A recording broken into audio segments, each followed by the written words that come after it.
반갑습니다.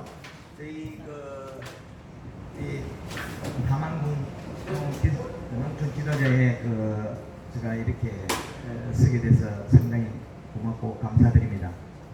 저는 창원, 북면 당감 농사를 짓고 당감 종묘를 한 지가 한 20년 넘게 됐습니다. 그 농사 과정에서 농사가 제일 반대해서 연구를 하게 됐습니다. 우리 책장에 3페이지가 펴면 그림이 나올 겁니다.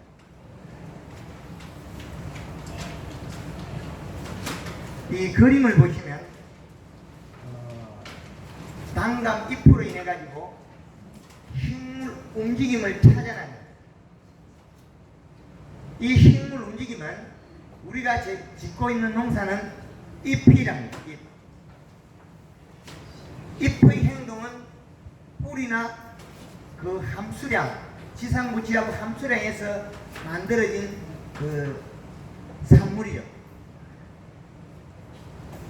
우리가 과수 농사를 잘 짓거나 하우스 원예 농사를 잘 지려면 결과, 과실이 열리는 자리 잎의 크기,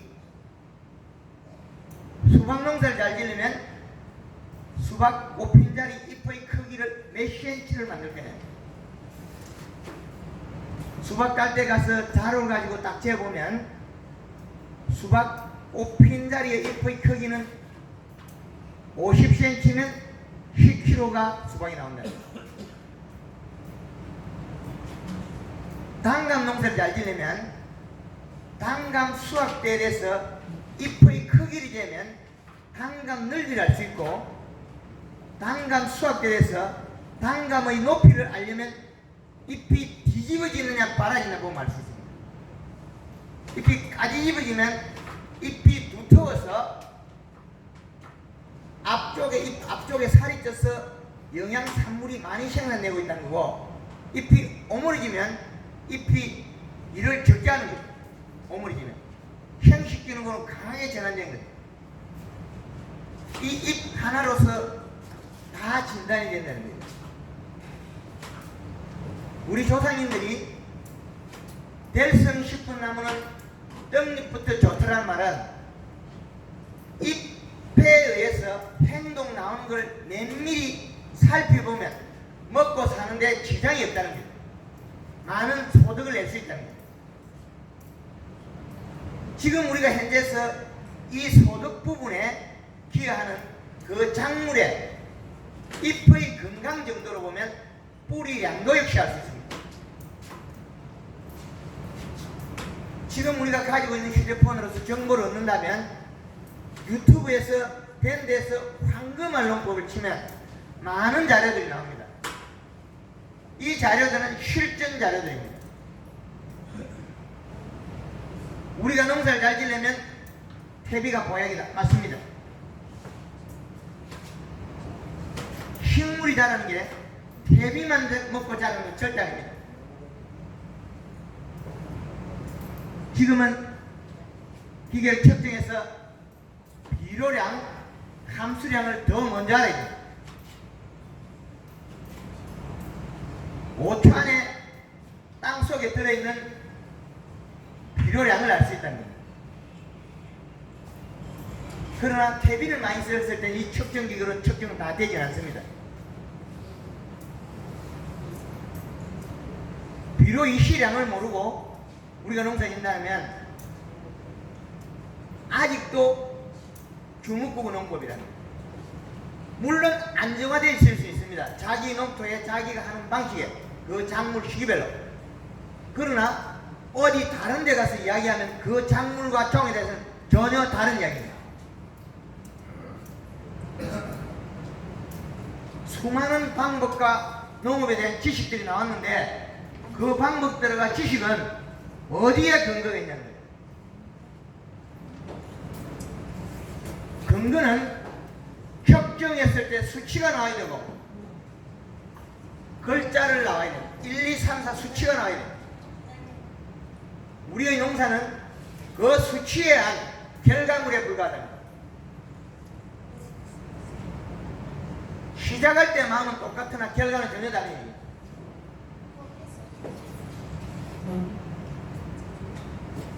하만대산에서 수박을 심는다면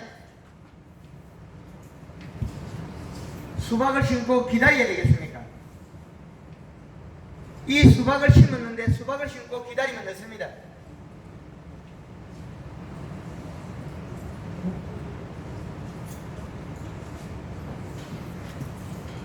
수박을 정식했는데 이 수박을 기다리면 이미 우리 늦어요. 심자마자 포트를 갖다 놓은 상태에서 잎에다가 조루 간줄에가 잎에다가 영양을 공급해야 됩니다. 영양을 공급하고 낮에는 맹물을 몇 번을 뿌려서 이 양을 이동시켜야 됩니다. 시들지 않아야 됩니다. 이동을 해야 됩니다. 하우스 농사 초자가 잘 짓는 이유가 어디에 있겠습니까? 초자는 맨 마지막 날 안 좋은 날, 비 오는 날 모로 심고 있어요. 비 오는 날 심으면 안 시든다는 겁니다. 안 시들었기 때문에 뿌리를 건강하게 내린 거고, 우리 일반 재배 농가들이 프로들은 매년 경과 날씨를 알기 때문에 심는 날짜가 맑은 날 심어요. 맑은 날 심으면 이 잎이 탈수에 의해서 시듭니다. 탈수로 시드는 순간에 어디에 장애를 있냐면 뿌리 생산량이 적어집니다.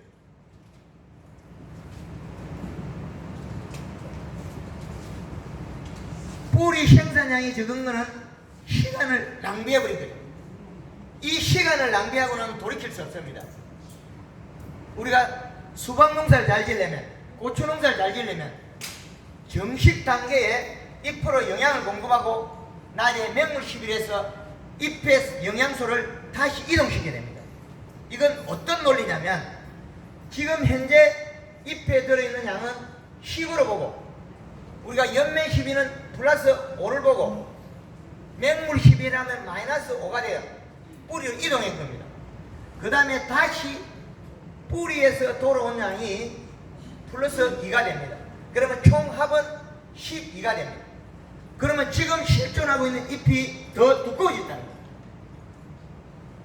내일 더 일을 많이 한다는 거죠. 그러면 이 떡잎마저 노화를 안 일으켜야 됩니다. 언제까지? 수박 갖다고 뽑을 때까지. 우리가 고추를 심었다면 이 방식으로 해서 고추잎이 하엽이 방아까지에 있는 잎이 잎 자루 합해서 30cm가 제일 좋은 거로 표기되어 있습니다. 한꺼번에 얹고서 그래 키웠더라면 이 고추는 상당히 향이 강한 거죠. 그런데 이 잎을 노화를 시키면 안 됩니다. 왜 노화가 일어났냐면 지하부 비료량, 이 시량과 함수량, 이 함수량, 비료량은 올라가는 영양 함량에 해당하고 함수량, 수분량은 올라가는 속도에 해당합니다. 그런데 15cm 35% 함수량, 25cm 45% 함수량을 가져가야 됩니다. 그러면 이 토양이 미생물 활동으로서 토양이 부드러워집니다. 하우스 토양이 딱딱 안 해집니다. 계속 부드러워집니다. 우리가 본 퇴비나 유기물, 퇴비의 유기물과 비료에 의해서 미생물 활동으로서 땅이 더 부드러워집니다. 함수량이 맞으면. 하우스 농사 못 짓는 사람은 하우스 철거할 때 되면 땅을 밟으면 딱딱합니다. 왜 딱딱했습니까? 맹물만 많이 줬다는 거죠. 이 시, 비료량이 꼭 필요한데 작물마다 이 시량이 최고 맥시멈은 거의 3.0에 해당합니다. 주키니 호박은 그 이상이 되는데 그 요게 3토합에 의해서 3.0이 되면 짧아서 물을 못 빨아들이고 뿌리에 있는 물이 도로 빠져나갈 때가 있습니다. 작물이 견디는 먹을 수 있는 뿌리의 비료량의 수치라는 겁니다. 우리가 재배하는 작물들은 대다수가 함초가 아닙니다. 함초 같은 경우는 이씨가 높은 그 소금물에서 살겠죠. 이 이씨량을 잘 맞춘 사람이 안에서 생산 상물이 달라지는 거예요. 얼마를 가져가냐? 2.5 정도 이씨를 가져가면 아주 엄청난 생산량이 늘어납니다. 2.5 이씨를 맞추려고 하면 비료는 얼마나 들어가야 되냐? 고추밭에 고추를 심다면 고추밭에 비료를 덜 부어야 돼요. 50평에 고추밭에 요소를 한 포를 넣어도 밑비료가 적습니다. 거기에다가 단 한 번에 한 포를 더 넣어도 적습니다. 그래 합해도 이씨량은 2.0 정도밖에 안 가요. 2.5 되려고 그러면 거기다가 약 반포 정도 더 해야 돼요. 그러면 50평 노지 고추에 비료가 얼마나 되어야 되냐면 50평에 50kg 정도 들어가야만이 농사가 대박 날 겁니다.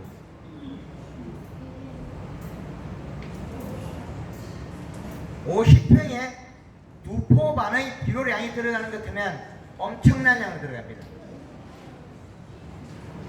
그러나 이거는 퇴비를 많이 한 사람은 이 방법은 맞지 않습니다. 유기물, 퇴비에 들어있는 질소 함량이 또 gem해지기 때문에 퇴비를 너무 많이 쓸 때는 이거보다 좀 적게 해야 될 거예요. 퇴비 같은 경우에는 이 측정기가 측정 안 될 때가 많습니다.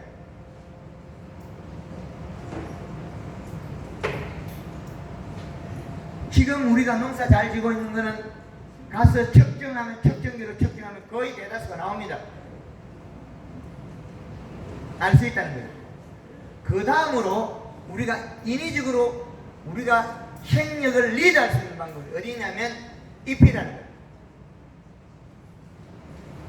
잎에다가 영양을 주고 맹물이나 비에 의해서 이 잎이 자람을 더 강화된다는 거예요. 활성화되고.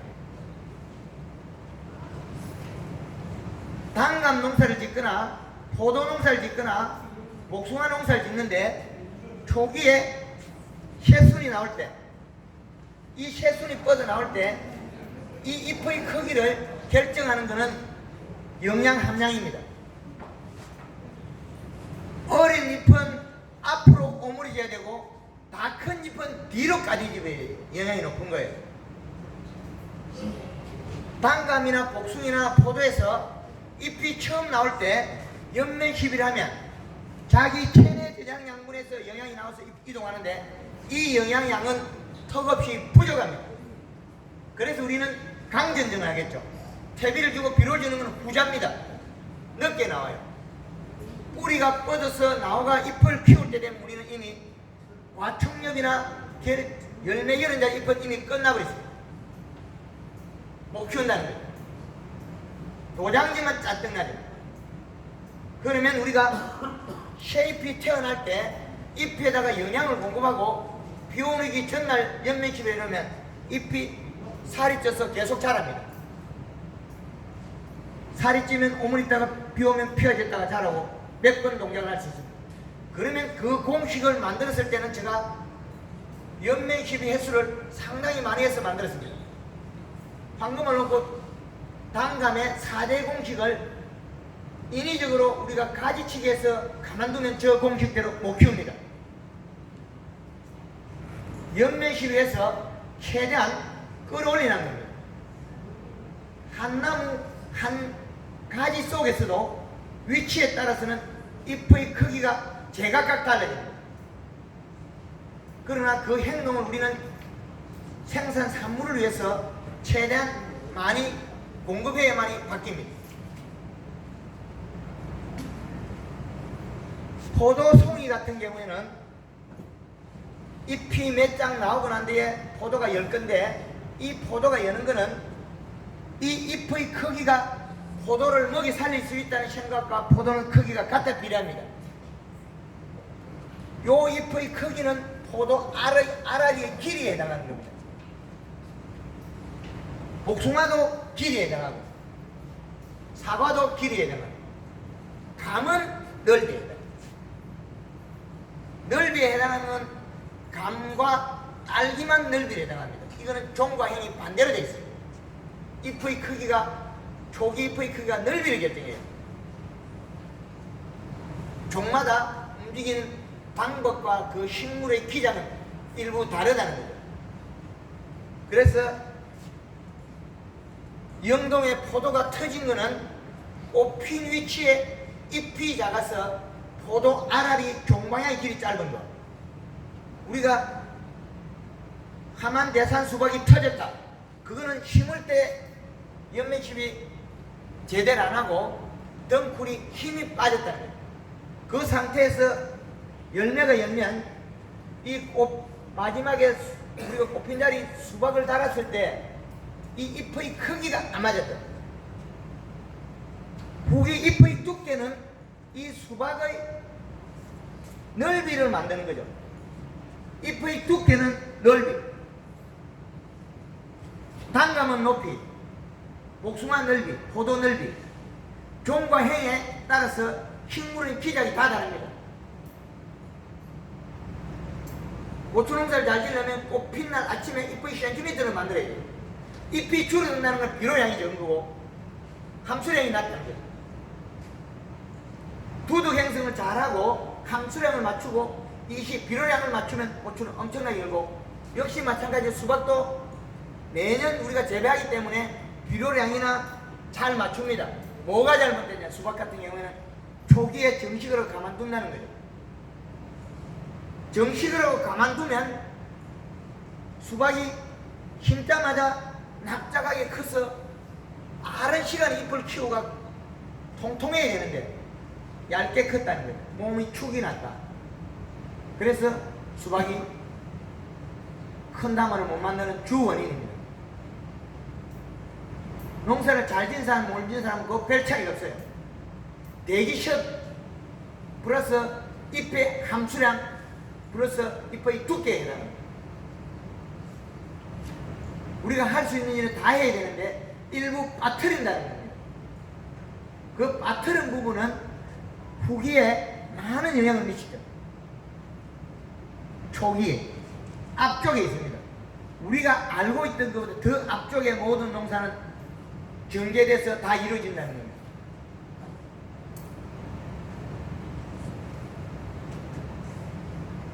농사를 잘 지으려면 비료량과 함수량과 잎의 두께를 유지했다면 회전율에 해당합니다.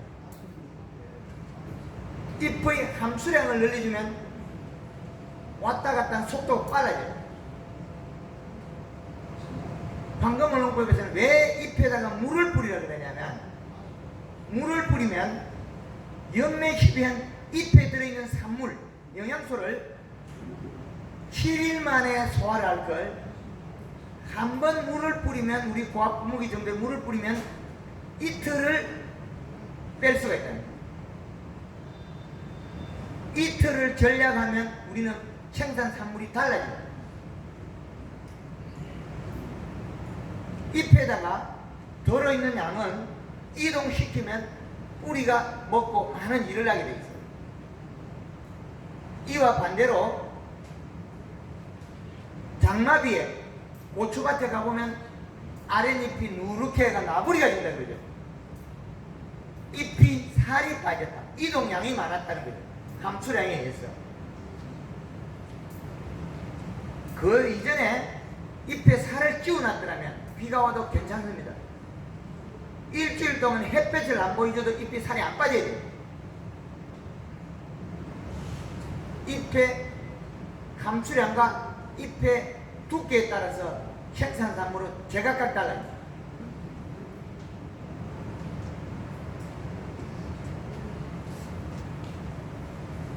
예, 제가 이야기하는 내용이 우리 지금 와 계시는 분들의 얼굴을 보고 제가 강의하기 때문에 앞뒤 주제가 없을 수가 있습니다. 농촌 지도자분들 되신 분들은 많은 경륜과 경험이 많이 쌓였습니다. 그 쌓인 경험은 어느 위치에서 숫자로서가 글로 표현해야만이 그 위치가 나옵니다. 제가 단감 농사 지을 때 1년에 복합비료를 2,000포를 갖다 뿌려서 감농사를 대박 낼 거라 그랬는데 대박은커녕 감이 더 작아져요. 그래서 요즘은 비료를 가짜로 만들었다 해가지고 다음에는 요소를 2,000포를 갖다 감에 뿌려가지고 올해는 감을 큰 놈을 만들어서 대박 치겠다. 역시 마찬가지로 요소 2,000포 갖다 뿌리는데 감은 적어요. 그런데 주인은 감나무에 내나무에 요소 한 포를 잘 못 뿌려요. 그런데 집에 다른 외부에 온 인력들은 퇴근 시간까지 뿌리라고 비료 한 차 주면 내나무에 한 포씩 잘 뿌려요. 그런데 작은 놈은 많이 먹고 큰 놈도 알아서 먹었는데 결론은 뭡니까? 감이 안 크더라는 거예요. 요소 한 포를 가져가 그가 딱 잘라가지고 두 나무에다가 한 포를 갈라줘서 10kg씩. 그 놈도 역시 안 커요. 왜 안 컸느냐는 거예요. 잎의 두께가 얇았다는 거예요. 가수원에 가보면 단감나무가 조그만하고 복숭아나무가 조그만하고 사과나무가 조그만한 나무들이 있습니다. 이 나무들은 대다수가 캐보면 뿌리가 없어요. 그러나 봄에 잎이 나고 다 합니다. 뭔 차이가 있냐면 잎 두께가 얇다는 거예요. 그런데 단감이 가수원에 30년이 돼도 팔뚝보다 조금 큰 게 있어요. 흔들흔들하면 나무가 죽지도 안 하고 감이 조그만하게 엽니다. 당연에 이 작은 감도 크게 키울 수 있다는 거예요. 어떻게 키울 거냐? 잎의 행동만 바꾸지면 모든 행동이 지상부에서 지하로 다 바꿉니다. 단감나무에다가 잎의 두께를 두텁게 끌어올려버리면 이 감나무가 그 잎의 두께에서 뿌리를 뻗쳐요. 그리고 도장지까지 솟아납니다. 단감나무, 노화된 나무에서 엄지손가락만한 도장지를 뽑아올릴 수 있습니다. 잎의 영양 함량이라. 그 노화된 나무는 초기에 잎에 영양을 공급하면 이 영양소를 에너지화하는 게 아니고 자기 몸속이 텅 비어 있다 보니까 몸속으로 다 집어여버려요. 어느 정도 건강한 나무들은 연면십이라는 잎이 자라주는데 많이 노화돼 가지고 뿌리가 없는 나무들은 연면십이 해주면 자기 스스로 그 영양소를 먹어 몸속에 집어여버려요. 안 나타납니다. 표현이 똑같은 나무라고. 그런데 자기 몸속에 축축하고 난 다음에는 그 다음 시간에는 어느 정도 먹을 만큼 축축하고 난 다음에는 그 다음에는 뿌리를 뻗치고 힘이 강해지기 시작해요. 잎이 두꺼워지고. 단감이 노화된 나무는 연면십이라도 넓게는 키우기가 좀 어렵다는 거예요. 먹어버리기 때문에. 그런데 잎 두께를 두껍게 해서 그 높이는 올릴 수 있다는 거예요. 노화된 나무 납작한 감이 이런 거는 2L까지는 키울 수 있다는 거예요. 일반 상식으로는 불가능합니다. 연면 시비가 가짜다 그러는데 가짜가 아니고 진짜는 실체입니다. 그 잎의 행동을 바꿔주지 않으면 뿌리의 행동이 안 일어나는 겁니다. 수박을 큰 걸 키워야 되는데 힘을 넣고 기다리면 뿌리가 안 뻗쳐요.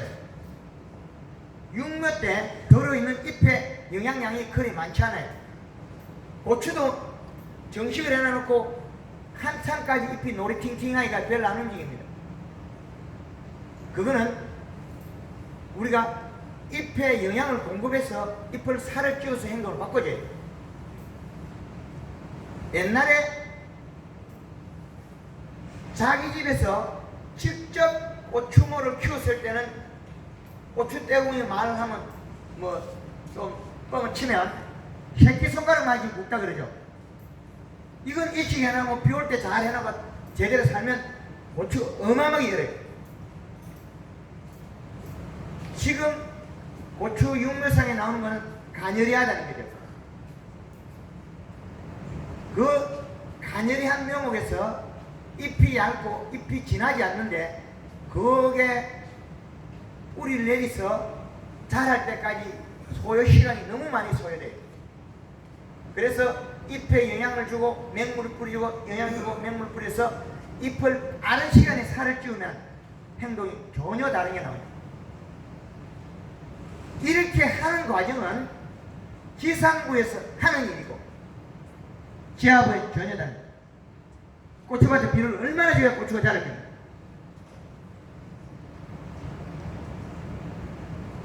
마늘밭에 비료를 얼마나 줘야 마늘이 잘 자랄 겁니까? 양파밭에 양파에 비료 얼마나 잘 줘요? 호박밭에 비료를 얼마나 높여야만이 호박이 자랄 겁니까? 척정기를 척정했을 때 이치가 2.4에서 2.7까지 끌어올리면 엄청난 양으로 청산산물이 나옵니다.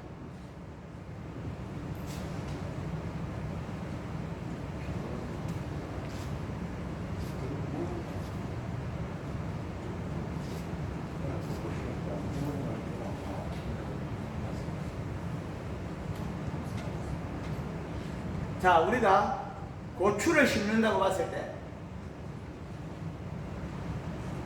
고추에 밑거름, 비료를 얼마나 줄 거냐는 거예요. 퇴비는 빼고요.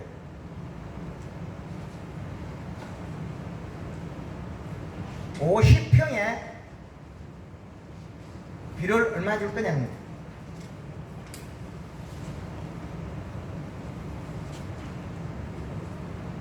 일반적으로 200평에 한 2포 정도 주겠죠.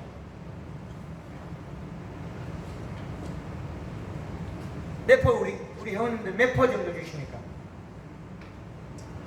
50평에 한 포 주는 분 계십니까? 한 포. 이게 질문에 대해서. 예. 우리도 이제 고추는 많이는 안 하는데 엄청 심는데 비료를 많이 넣고 이러니까 도장지가 많이 심고 키가 많이 크고. 예, 맞습니다. 그래서 이제 비료를 많이 주면 안 된다고 이래 이제 이야기를 듣거든요. 예. 비료를 많이 하지 말고 대비를 많이 해라. 예. 이 이야기를 주로 많이 듣고 그래 하고 있거든요. 그래 하고 있는데 이게 비료를 많이 주니까 하우스 씌워가지고 이래 조그마한 하우스 한 40m, 50m 이런 하우스 하고 하다 이 도장기가 많이 생겨요. 가지가 막 커가지고 하우스 위에 막 베이고 이러거든요. 예. 그래도 고추도 많이 따동이 나오고 그런데 비료를 저렇게 많이 해도 관계 없습니까? 키는 함수량에 의해서 큽니다. 측정해가지고 수분량을 낮춰본 만큼입니다.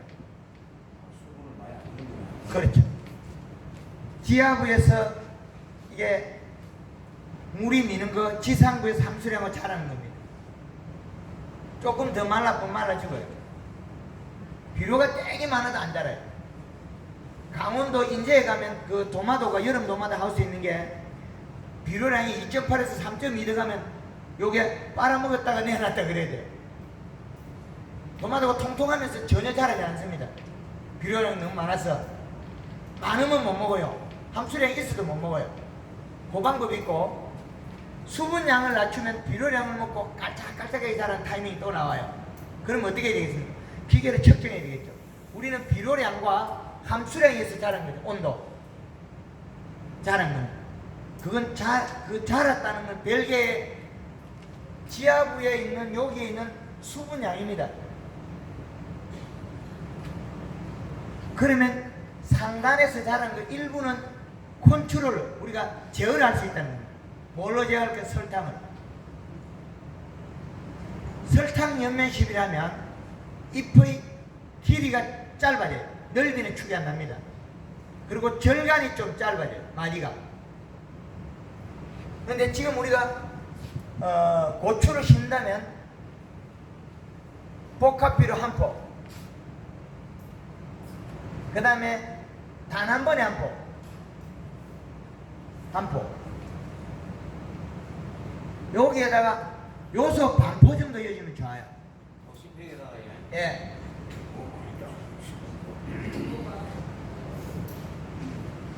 그러면 요게 총 50kg 들어가요. 마늘도 요래 심으면 되게 잘 됩니다.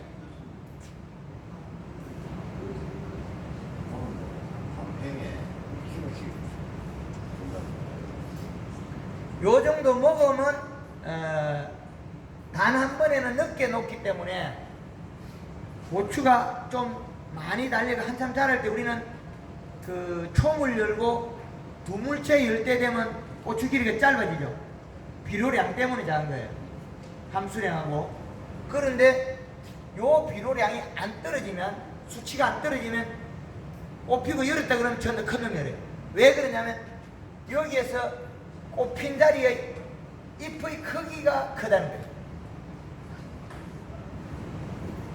고추에도 제가 공식을 개발해놨는데, 고추는 5마디째부터 방아까지 5마디째 주지의 잎의 크기를 13cm 이상만 키우면 고추가 큰 고추가 됩니다. 잎의 크기가 작아진다면 지하부의 함수량과 비료량이 이시량에 해당하는 거예요. 이 비료량만 맞춰주고 수분량만 맞추면 올라가는 압력의 힘의 양입니다. 위로. 수분량은 크기를 결정할 것이고 비료량은 두께를 결정한다. 이 잎이 지하부에서 지상부로 올라갔을 때 두꺼우면 비가 오면 비가 온 만큼 더 잘 자라고 좋아진다. 초봄에 심은 고추가 방앗가지에서 잎이 큼직큼직하게 좋다가 비 오고 나면 쑥 자라면서 더 많이 커있죠. 그거는 뭐냐면 초기에 우리가 밑에 들어있는 비료량과 유기물에서 영양을 섭취하고 잎이 두꺼운 상태에서 비가 오니까 아주 또다시 잎이 두껍게 자라는 거예요. 그런데 여기 있는 양으로서는 초물고추 달리고 나면 두물째 가면 작아져요. 측정을 해보면 비료량이 없습니다. 뚝 떨어져 버려요. 고추밭에 고추 꽃피가 좀 열어가면 놀골에다가 요렇게 안 했더라면 200평에 요소 2포, 단 한 번에 3포, 한 5포 정도는 흩어주면 놀골에 5포치는 미끄러지 자빠지면 그 정도 이어나면 측정을 하면 이 시값이 안에 나옵니다. 미끄러지 자빠질 만큼 해놓으면 그 양이 빨리 들어가가 나와요. 제가 비료 많이 알아가니까 지금 고추가 길쭉길쭉하게 다였고, 고추가 총을 열어가지고 말라 비틀어진 거 있지 않습니까? 빨갛게 까맣게. 그거는 고추가 힘없는 고추는 정력 부족이 아니고 질소 비료 부족이에요. 그 원인은 고추의 종자를 다 대과정으로 개발해서 너무 고추가 크다는 거예요. 이 고추가 커가지고 잎에서 뿌리에서 영양이 부족해지는 게 어떻게 돼요? 여기에서 여는 고추가 자기 영양소를 못 채우니까 일부분이 영양을 못 채워서 영양을 공급 못 받아서 말라버린 거죠. 그러면 알갛고 노랗게 마르는 거죠. 그건 칼슘 결핍이 아닙니다. 질소 결핍. 심어놓고 우리가 포기 사이에 비료 주고 그 다음에 요 사이에 비료를 갖다가 요소를 왕창 줘버리면 이는 아예 발생을 합니다. 비료량 부족으로 발생한 고추의 말림이죠. 고추 끝이 가늘어요. 여기 마른 애들은. 그거는 잎에서 영양이 이동량이 적다는 겁니다. 적게 미니까 힘이 약해서 말라지는 거예요. 비료를 왕창하고 연면십이 두 번에 메고 시어가 돼서 끝에만 마르고 그 외에 거는 셰포가 다시 살아나요. 잠깐 우리 아까 그 설탕 연면식을 한다고 좀 있으면 나옵니다. 이게 고추가 이렇게 한쪽이 말라 비틀어졌을 때는 칼슘을 치면 칼슘 제 비료 속에서는 거의 대다수는 인산가리와 생석 기능으로 전환을 더 많이 하기 때문에 잎이 더 많이 얇아지고 있습니다. 그러면 이 현상이 더 많이 조장이 되는 거예요. 치유가 되는 게 아니고. 이렇게 마르고 있는데 저기다가 가리 성분을 연면 시비하거나 잎에 영양 공급해버리면 잎이 더 빠른 속도로 얇아져서 더 진행 속도가 빠릅니다. 우리나라에서 농업에 배우고 있는 우리가 교육이나 책자에서는 강원도에서 제주도까지 거의 동일할 겁니다.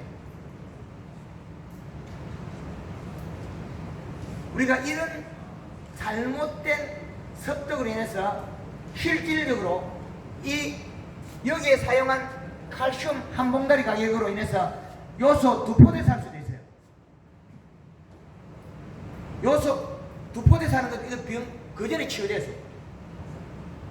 뒤에 고추가 말라가 비틀어져 가지고 말라 죽을 것 같으면 미리 고추 놀골에다 요소 한 포대씩 100평에 한 포대씩 뿌리나면 이거 없어요. 안 생깁니다. 잎의 두께나 뿌리에 비료량이 없어서 일어난 일이지 정작 칼슘이 결핍돼서 일어난 일이 아니라는 거예요. 가짜가 많습니다. 진짜보다는 가짜가 많습니다 원래. 그래서 어쩔 수 없어. 좋은 정보를 배워서 우리가 찾아나갈 수밖에. 현존에 있는 우리의 농업의 방식으로서는 우리가 수치가 없고 데이터가 어떻게 보면 많이 부족할 수 있습니다. 그런데 그 부족분은 지금은 정보가 많이 오픈되어 있기 때문에 그런 정보를 배워서 나갈 수 있습니다. 다들 고추가 마르면 칼슘 결핍 전혀 아닌 일입니다. 잎을 살을 짜 버리면 없어집니다. 뿌리에 비료를 넣으면 그 영양소를 먹고 없어집니다. 치유가 됩니다. 칼슘을 먹는 순간에 생식 기능 전환율이 더 높아서 더 많이 장애가 발생할 수 있습니다. 그거는 잎을 더 딱딱해서 행동을 못하게 해서 치유한 거지 실질적으로 생리적으로 치유는 아니다.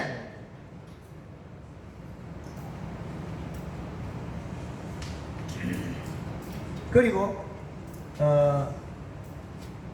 최고 영양소가 좋은 거는 뿌리의 비료라는 겁니다. 뿌리의 비료량.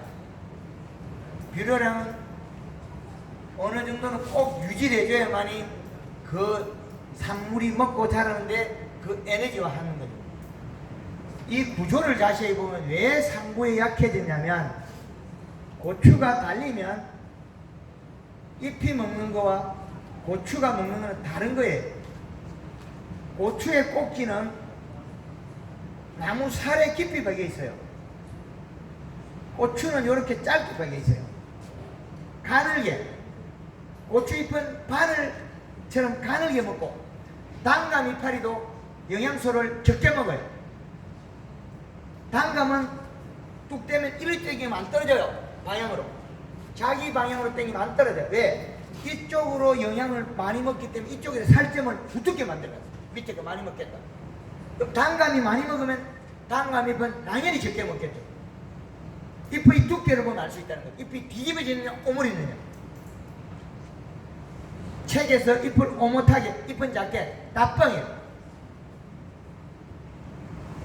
해보니까 다뻥이라는 거예요. 잎의 넓이는 과실의 크기에 정확한 영향을 미쳐요. 크기에. 고추 잎을 땡길 수는 있어도 넓이는 줄이면 안 된다는 거예요. 넓이는 줄이는 순간 요것도 전체를 다 균형이 깨야 돼요. 이 현상은 마늘 이파리가 이렇게 길다고 마늘이 중망이 나오는 게 아니잖아요. 마늘 잎은 적게 땡기 내리고 설탕으로 땡기 내리고 잎은 넓게. 그랬을 때 마늘이 큰 게 나오는데 마늘 마디는 다 붙여버리고 잎사귀와 이사귀는 다 붙여버리고 잎은 크게 키우고 이 고추도 역시 마찬가지로 영양을 공급하고 요 잎 자루와 요 마디 사이를 줄이려면 설탕입니다. 이 설탕량을 얼마나 쓸 거냐는 거예요. 열무, 깻잎, 엽채들은 그 연한 작물에서는 설탕을 한 말에 20리터에 40g을 쓰면 맞습니다. 원래는 20g으로 개발했는데 20g은 좀 부족해요. 40g, 한 말에 40g. 그런데 60g을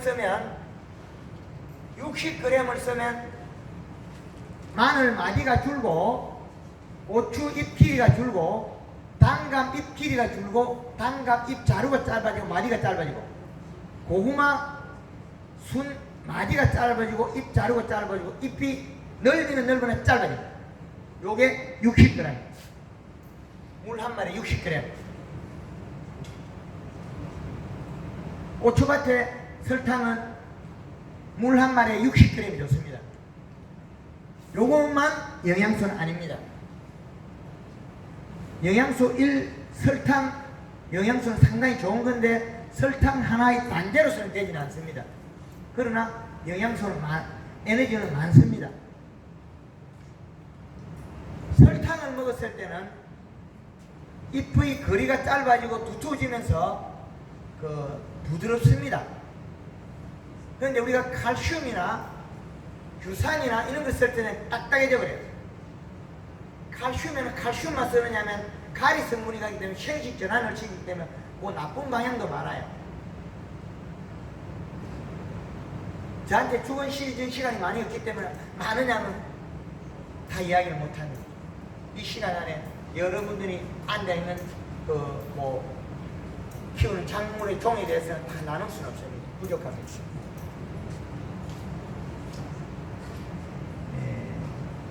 설탕량은 이렇게 되는데 여기에다가 영양을 플러스 저희가 사용하는 영양소는 거기 책자에 있습니다. 그 그램수를 같이 이어주면 그 책에 있는 그 영양소를 같이 성장 두번의 생시간과 그렇게 하면 고추가 무리 없이 자라요. 과수일수 같은 경우에 봄에 성장 두번의 생식 한 번을 쓰되 설탕량을 단감 가지를 줄여버리면 생산량이 월등히 달라지거든요. 그러면 단감 가지를 줄이려면 잎의 개수는 그대로 두고 가지를 줄여야 돼요. 그럼 설탕을 얼마 써야 돼요? 3kg라는 거죠. 500에 3kg. 물 한 마리에 120g이죠. 근데 이 120g이 좋다고 마늘에 섞으면 마늘 키가 다 달라붙어 버려요. 마늘은 60g이 좋고 물 한 마리에 60g. 단감이나 포도나 과실수, 복숭아, 사과는 특히나 신초가 길어지면 결과모지가 머리나기 아주 안 좋습니다. 이걸 좁히려면 설탕량을 물 500에 3kg, 한 말에 120g. 가지 길이가 짧아지고 잎의 개수는 같고 잎 자루가 짧아지고 잎의 넓이는 같으나 잎의 길이가 짧아져요. 바뀝니다. 행동이. 이렇게 다양하게 바뀝니다.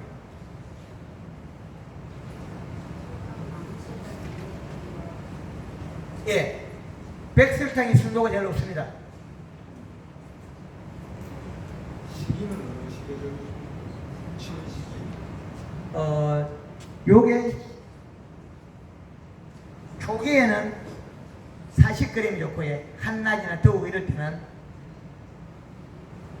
그리고 일반적으로 안정화된 시기에서는 60g 좋습니다. 마늘 키도 키울 필요가 없죠. 절간 좁히거든요. 마늘 잎도 딱딱딱 붙여버려요. 하나도 안 자라게. 월별로 친다면 몇 달인 거예요? 설탕량은 다 써야 돼요. 월별로 보면은 몇 해? 7달, 7달까지 있고 1년 아. 안에 몇 정도가 조금만 고추에는 끝까지.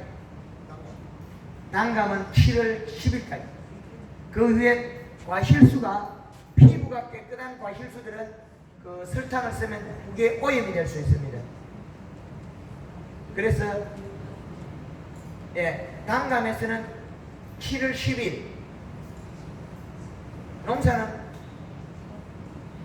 4월 10일 되면 끝났습니다. 단감 농사 열심히 지어도 4월 10일 되면 이미 끝났을 때 4월 말 되면 5월 10일 되면 이미 감농사 거의 다 됐다고 봐요. 끝난 건 아닌데 그때 잎의 넓이나 크기를 키울 수 있는 단계가 그 이전에 다 있다는 거죠. 그때 되면 잎을 키울 수 있는 한계치가 많이 지나가 버립니다. 제가 최초로 황금어농법 4대 공식을 개발할 때는 4월 18일부터 5월 10일날까지 연면 시비를 6번 했어요. 이 공식을 개발할 때. 그 해는 해운이 좋아가 비가 많이 왔습니다. 비를 앞뒤로 이용해서 연면 시비를 한 거죠. 비 오기 전에도 하고 비 오기 난 뒤에도 하고, 그리고 2, 3일 지냈다면 또다시 비가 오면 비가 오기 전에 하고 비가 후에 하고, 영양소가 잎에 들어있는 것도 위치가 다 달라요. 어제 들어간 위치, 오늘 들어간 위치 다 다르다는 거예요. 그리고 영양을 공급했을 때 비가 안 오면 누적이 된다는 것도 있고, 함수량에 의해서. 비란 에너지가 참 좋으나 잎을 얇아지기도 하고 성장시키기도 오묘한 게 있습니다. 어령에서 감농사 짓는 분이 저수지에다가 스프링클러 장치해서 가수원에 돌립니다.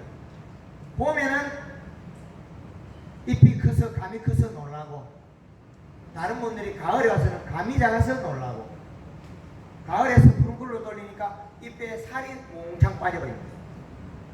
물을 조금 주고 돌리고 주니까 잎에 살만 쏙 빠져버립니다.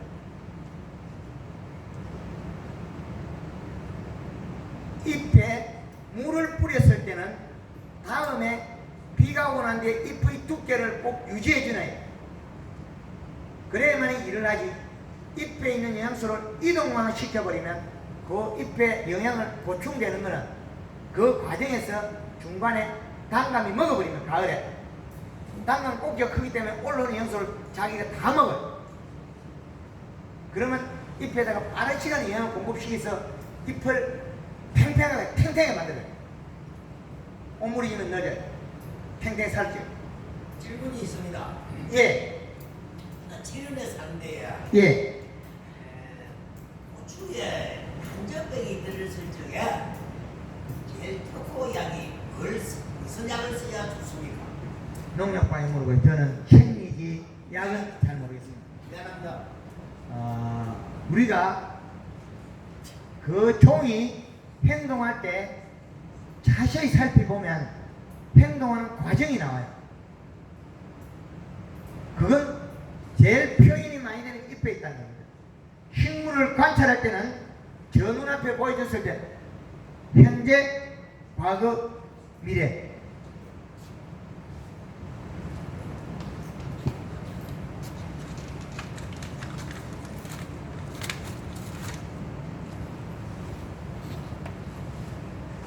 이 꽃을 한 송이를 뽑았을 때 현재를 보면 과거를 알 수 있습니다. 몸속에 다 남겨놨어요. 요건 잎을 살을 짰더라면 더 오래 뻗을 건데 잎이 살이 빠진 상태이기 때문에 오래 못 버텨요.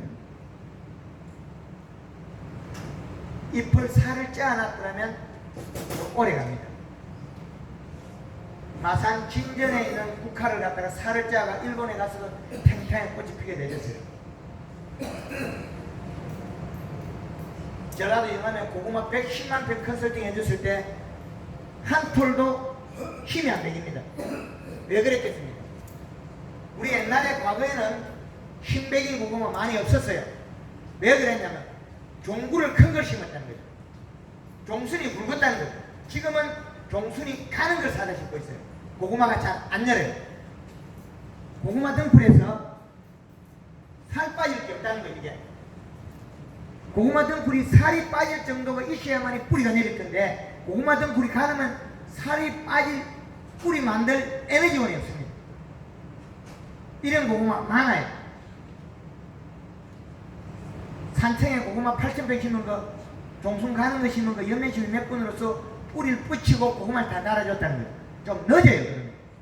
종순이 굵어야만이 알으지. 종순이 가늘면 처음 나오는 뿌리가 가늘게 나오고 개수가 적어요. 그러면 지상부 잎이 빨리 두꺼워야 고구마를 만들 건데 고구마도 못 만든다는 거예요. 고구마는 어디서 만들어지냐? 지상부의 잎에 영향이 내려가면 고구마가 만들어져요. 무하고 도라지 뜯어 인삼. 감자는 뿌리를 갖다가 올 때 영향을 먹고 고구마는 내려가면 바로 먹어요. 달라요. 굉장히. 고구마 힘이 왜 벽이냐면 고구마 종순이 가는 걸 심으면 힘이 생겨요. 긴 뿌리가 내렸을 때 덩이 뿌리를 형성하는 과정에서 힘이 없으면 잎에서 좋은 영양소가 안 내려오니까 살을 못 찌우고 뿌리가 자라버려요. 그 뒤에 조금 영양소 내려오면 이게 어째 만들어지다 보면 이 뿌리가 커버리가 이 뿌리가 살아서 움직이면 힘이 생겨요.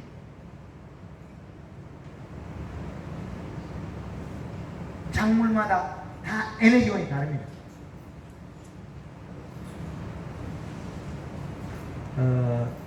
기회가 된다면 황금언론법 밴드에 가입하시면 제가 강의 있을 때는 사무실에 강의는 월 2회 있습니다. 1일에서 5일 사이가 거의 대다수 하는데 8월 달에는 8일에서 9일 사이에 강의를 할 겁니다. 그때 강의 8월 23일인가 그때 또 강의 있을 거예요. 그때 오후 6시에 저희 사무실 온다면 강의는 무료로 해드립니다. 저녁 식사도 무료로 제공해드리고 황금언론법을 계속 배우시고 습득하신다면 지금보다도 생산사물을 많이 넓힐 수 있는 양으로 할 수 있습니다. 전혀 저는 뻥을 안 칩니다. 우리가 다 배우고 나면 집에 가면 쓸 게 없죠. 잎을 만져보고 잎을 살을 찌워야 되는데 어디에 어느 데 있냐. 고추농사가 잘못되고 있다면 요 기계로 척하면 나옵니다. 이 시가 지금 우리 고추밭에 가서 2점대 넘어가는 게 거의 없을 겁니다. 며칠 전에 부산 기장에서 뽑은 법도원 사모님 고추밭의 비료가 얼마냐면 2.4에서 2.7 나와. 이 시가 고추가 작은 놈 하나도 없어. 열었다 가면 다 큰 거예요. 열었다 가면 다 고추 큰 거예요. 그게 지하부에 있는 비료량이에요. 그 다음에 함수량이 필요하고 비료가 너무 많아서 안 되는 종들도 많습니다. 비료가 좋다고 포도나무에다가 이 실을 2.몇을 맞춰서 포도 다 망쳐요. 딸기밭에 이 실을 갖다가 하우스 딸기 2.몇을 맞추면 딸기판이 다 타죽어요. 딸기는 1.0, 포도는 1.5, 단감도 한 1.5 정도. 단감 같은 경우에는 우리가 빨리 익히려면 언제 가리 비료를 써야 되냐? 6월 초입니다.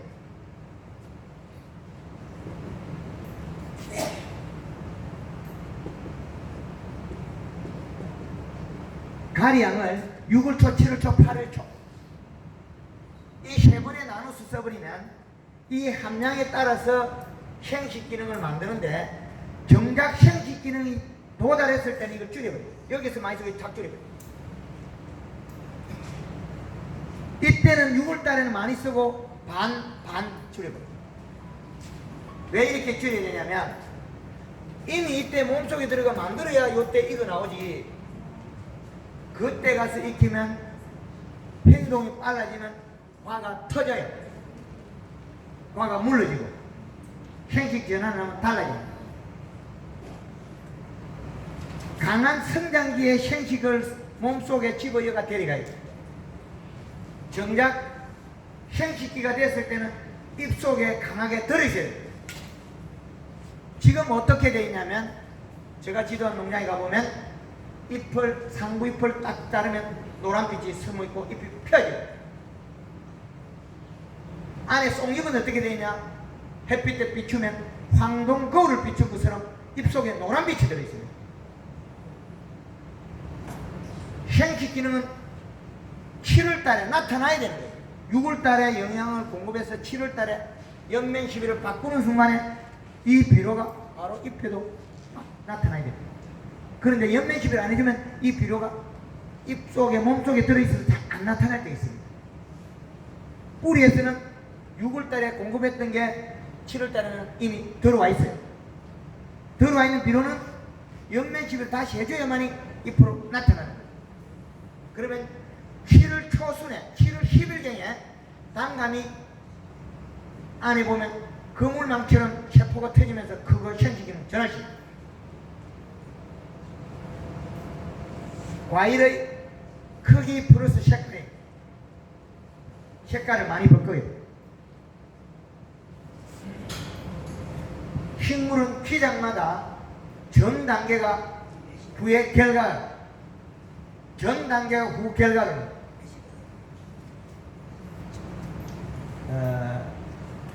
이제 제가 더 많이 말을 한다고 해서 우리가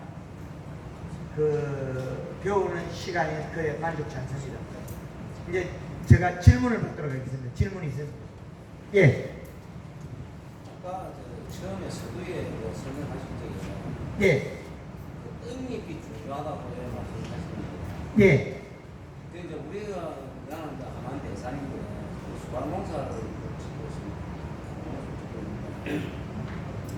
전에는 우리가 이제 자가 용료도 하고 이랬는데 요즘은 부상에서 구입을 내가 저 떡잎을 처음에 보니까 떡잎을 먼저 잘라내리는 사람들이 있더라고요.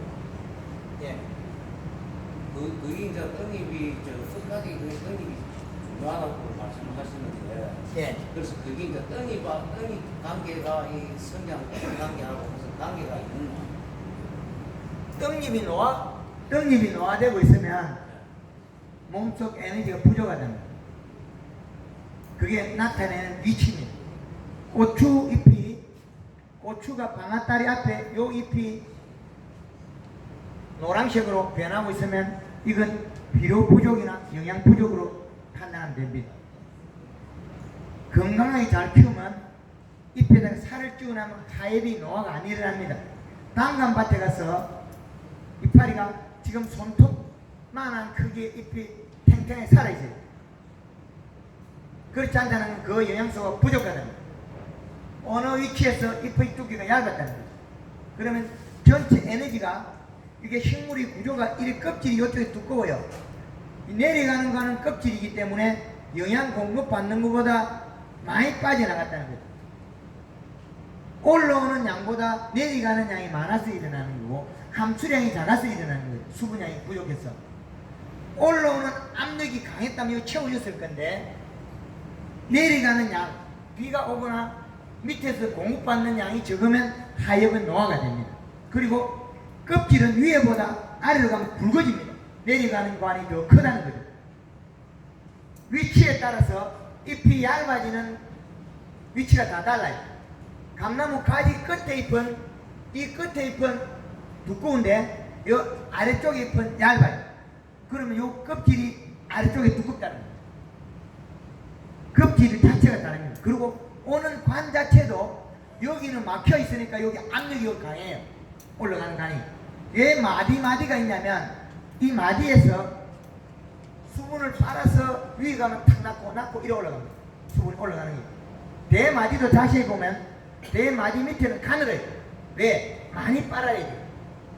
섬유 조직이 우리가 담갔을 때 우리 옷을 담갔을 때 물이 많이 빨리 올라오는 거 적게 올라오는 거 달라요. 입자 굵기가 크기 때문에 삼투압이 적게 빤다는 거죠. 그 위치가 제각각 다릅니다. 지금 요 하엽이 노화되는 거는 전체의 생육이 우리가 수박이 여기 나가서 꽃핀 자리 요 잎의 50cm를 만드는데 장애 요인입니다. 그러다면 저 떡잎을 갖다가 우리는 제거를 하거든요. 예. 어느 정도 이제 착용하고 나면은 떡잎을 이용이라는 제거를 하는데 떡잎을 제거를 안 하고 그대로 유기를 시켜야 된단 말이죠. 두면 요걸 그러면 이 생육을 진단할 수 있는 진단 위치가 돼요. 이게 노화됐다면 우리는 이미 수박의 최대한 극치 에너지까지 못 끌어올리거든요. 그러면 여기서부터 쭉 이렇게 올라가야 될 텐데 한 번씩 가다 우리 툭 떨어진다. 떨어져요. 그럼 우리가 이게 탈수, 겨울에 재배할 때 그 수분 함수량이 적어서 건조하다. 건조하면 잎이 영양산물을 이동을 못한다는 거죠. 맹물에다 뿌려줘야 돼요. 잎에다. 그러면 생산산물이 이동하고 뿌리가 먹었다는 거죠. 겨울 수박이 작았던 원인은 잎의 탈수량 때문에 그렇습니다. 잎이 탈수가 돼서 그렇죠. 잎에 있는 영양소가 뿌리 이동 못해서 날짜를 많이 까먹었어요. 그리고 잎의 센티미터로 보면 수박 다는 위치도 바꿀 수 있어요. 요 잎이 한 장의 크기가 50cm가 돼야 약 10kg 수박이 나오거든요. 그럼 우리가 요 수박 센티미터에 그 다음에 적용하는 잎 두께라는 거예요. 수박을 꽃핀 날 아침에 요게 잎이 다 자랐을 때 몇 cm로 키울 거냐고요. 오이 같은 경우에는 꽃핀 날 아침에 22cm, 애호박은 27cm. 요거를 애호박을 4cm를 주면 요 순과 꽃핀 날과 요 길이가 20cm씩 줄어요.